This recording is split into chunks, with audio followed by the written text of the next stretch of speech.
লাগানোর পরে প্রথম যে চাপান পর্ব, সেই চাপান পর্বে আমরা যে সারগুলো ব্যবহার করব সেই সারগুলোই গাছ গ্রহণ করবে এবং ধীরে ধীরে গাছের যে বনস্পতি বৃদ্ধি, সেই বনস্পতি বৃদ্ধি আসবে এবং তার সঙ্গে সঙ্গে গাছে যে ফুল ফল ধারণ ক্ষমতাটা সেটাও বাড়িয়ে তুলবে।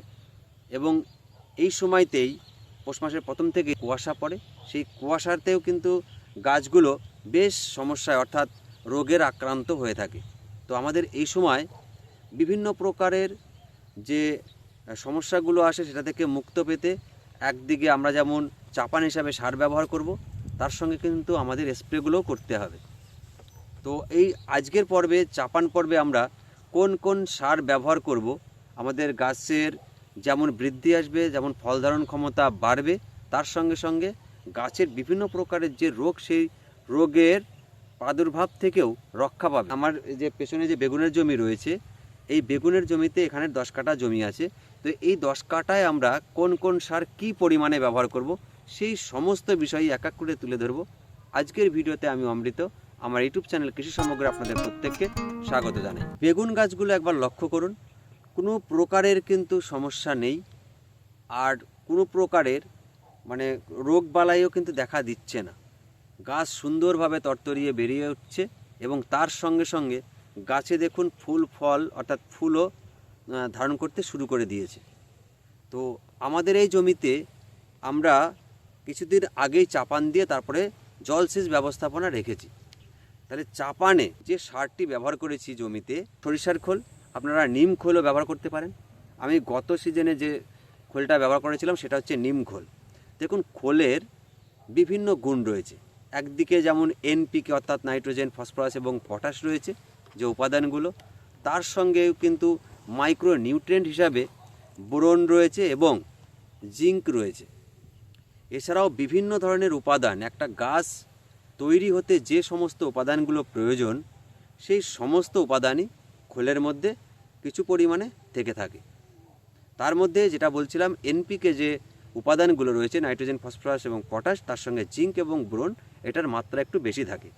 তো গাছে যখন এই যে পর্বটা, যে চাপানের পর্বে আমরা যে সারগুলো ব্যবহার করব সেটা কিন্তু গাছ ধীরে ধীরে গ্রহণ করবে।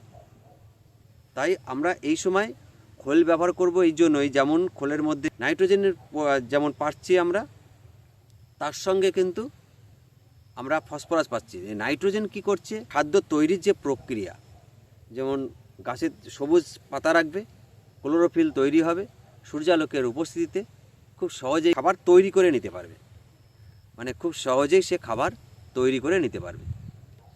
এবার ফসফরাসের কাজ একদিকে মাটি যেমন উর্বরতা বজায় রাখবে অর্থাৎ উর্বর ঠিক রাখবে, তার সঙ্গে সঙ্গে গাছের যে শিকড় বৃদ্ধি, সেই শিকড়ের বৃদ্ধিটাও কিন্তু ফসফরাস নিয়ে আসবে। তার সঙ্গে সঙ্গে মানে কোনো প্রকারের সমস্যা মানে দেখা না দেয়, তার জন্য ফসফরাস কিন্তু কাজ করে। এর সঙ্গে যেটা পটাশ রয়েছে, আমরা প্রত্যেকেই জানি যে পটাশের গুরুত্ব কিন্তু বেগুন গাছ বলুন, যে কোনো সবজি বা ফসলের ক্ষেত্রে মানে বিশেষ গুরুত্বপূর্ণ, পটাশ গুরুত্বপূর্ণ কাজ করে থাকে। পটাশের একদিকে যেমন গাছের বৃদ্ধি আনবে, গাছের শিকড় বৃদ্ধি করবে, তার সঙ্গে সঙ্গে গাছকে শক্তিশালী করে তুলবে, যেন কোনো প্রকারের পোকা বা কোনো প্রকারের রোগ বালাই আক্রমণ করতে না পারে। সে মানে 99% চেষ্টা করবে যে রোগ বালাই যেন আপনার গাছকে আক্রমণ করতে না পারে। এবার জিঙ্ক রয়েছে, জিঙ্কের যে কাজ রয়েছে, জিঙ্ক যেমন আপনার মাটির যেমন উর্বরতা ঠিক রাখবে, অর্থাৎ মাটিতে যদি নোনার ভাগটা থাকে সেই নোনার ভাগ বা নোনার পরিমাণটাকে কমিয়ে দেবে, যাতে আপনার গাছগুলো হলুদ হয়ে না যায়, গাছ যেন মারা না যায়। আর বোরন আপনার গাছের যে ফুল ফল ধারণ ক্ষমতা সেটাও বৃদ্ধি করবে। জিঙ্কের ভূমিকাও কিন্তু ফুল ফল ধারণের ক্ষমতায় ভূমিকা রাখে। তাহলে এই জন্য আমরা সমস্ত উপাদান এই খোলের মধ্যে পেয়ে যাচ্ছি। তাই আমরা এই 10 কাঠা জমিতে 25 কেজি খোল রাখছি, 25 কেজি খোল আমরা রেখেছি। আর এর পাশাপাশি আমাদের আরেকটা যে সার ব্যবহার করতে হবে সেটা হচ্ছে 10-26-26। খোলের মধ্যে নাইট্রোজেন পেয়েছি, এবার 10-26-এর মধ্যেও আমরা নাইট্রোজেন পাচ্ছি। তাহলে এই নাইট্রোজেনের কাজ আপনাদের বললাম যে নাইট্রোজেন কি কাজ করে। এই জন্য নাইট্রোজেনের পরিমাণটা এখানেও কম আছে, 10-26-এর মধ্যে 10% রয়েছে, 26% এখানেও রয়েছে ফসফরাস, খোলের মধ্যেও পেয়েছিলাম। কারণ জমিটাকে আমাদের উর্বর রাখতে হবে, বায়ু চলাচল যেন ঠিক থাকে, কোনো প্রকারের মানে মাটি যেন একদম দেখা গেল জল দিলাম ভিজে থাকলো, এই যে প্রক্রিয়া অর্থাৎ গাছের কোনো প্রকারের শিকড় যেন পচে না যায়, তার জন্য কিন্তু আমাদের মাটিটিকে মানে উর্বর করে রাখতে হবে। তার সঙ্গে পটাশ রয়েছে 26%। পটাশের কাজ বললাম যে শিকড় বৃদ্ধি করবে, তার সঙ্গে সঙ্গে গাছের বৃদ্ধি, গাছকে শক্তিশালী রোগবালাই থেকে রক্ষা করবে। এবার 10-26 আমরা ব্যবহার করব এক্ষেত্রে 20 কেজি। খোল ব্যবহার করলাম 25 কেজি, 20 কেজি ব্যবহার করছি 10-26-26। এবার এর সঙ্গে আমাদের র নাইট্রোজেন যেটা রয়েছে, র নাইট্রোজেন আমাদের ব্যবহার করতে হবে আরও 20 কেজি। খোলের মধ্যে পেয়েছিলাম 10-26-এর মধ্যে পেয়েছি, আবার র নাইট্রোজেন যেটা আছে ইউরিয়া, সেটা আমরা ব্যবহার করব 20 কেজি। এই 3টে সার এবং তার সঙ্গে আমাদের আরেকটা ব্যবহার করতে হবে, সেটা হচ্ছে খুব ভাইটাল এই চাপানের ক্ষেত্রে, সেটা আমরা হিউমিক অ্যাসিড যেটা রয়েছে আমরা হিউমিক গোল্ড হিসাবে বাজারে পাবো। বাংলাদেশের কৃষক বন্ধুরা, আপনাদের ওখানেও যে সারগুলোর কথা বললাম, আপনাদের ওখানেও কি ব্যবহার করবেন সেটাও বলবো। তবে হিউমিক অ্যাসিড যদি আমরা এই সময় ব্যবহার করতে পারি, দেখবেন হিউমিক গোল্ড বলে লেখা আছে, 98% হিউমিক অ্যাসিড রয়েছে। আমরা ব্যবহার করলে গাছের যেমন শিকড় বৃদ্ধি হবে এবং এই যে খাবারগুলো দিচ্ছি সেই খাবারগুলো খুব সহজেই কিন্তু গ্রহণ করে নিতে পারবে। তো বাংলাদেশের কৃষক বন্ধুরা, আপনাদের ওখানেও দেখবেন হিউমিক অ্যাসিড সমৃদ্ধ যে সার রয়েছে সেটা আপনারা নেবেন, সেটা আপনাদের জমিতেও যেমন এখানে দেওয়া হয়েছে 1 কেজি হিউমিক অ্যাসিড, এখানে 1 কেজি ব্যবহার করা হয়েছে।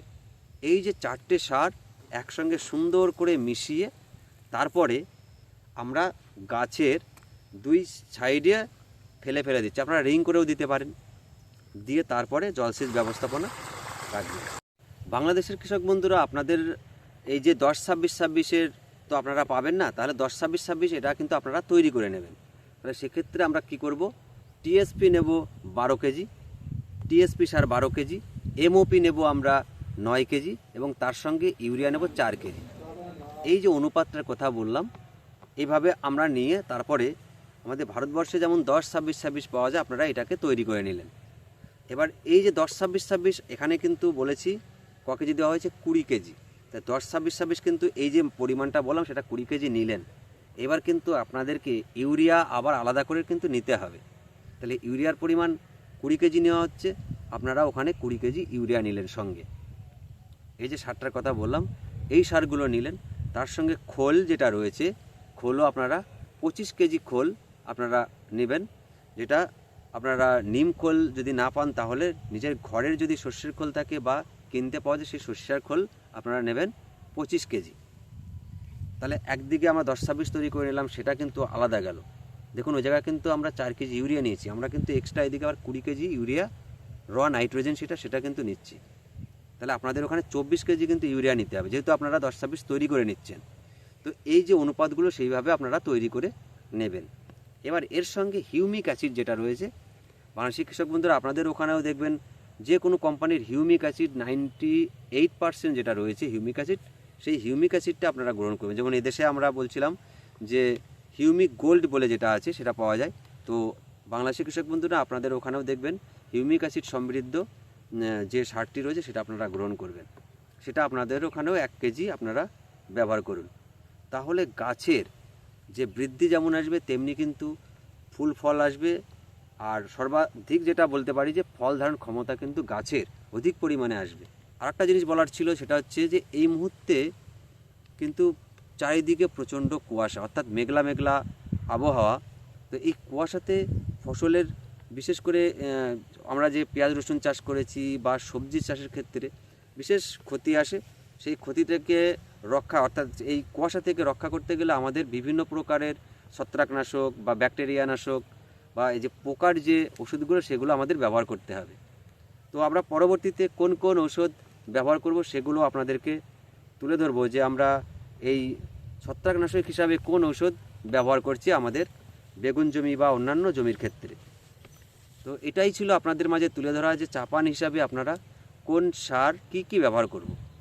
আজকের এই ভিডিওটি যদি আপনাদের ভালো লাগে তাহলে লাইক করবেন, কমেন্ট করবেন, আর যদি নতুন হয়ে থাকেন তাহলে সাবস্ক্রাইব করে পাশে থাকতে পারেন।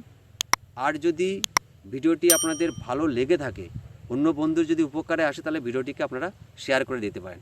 আজকের পুরো ভিডিওটি দেখার জন্য আপনাদের প্রত্যেককে অসংখ্য ধন্যবাদ জানাই।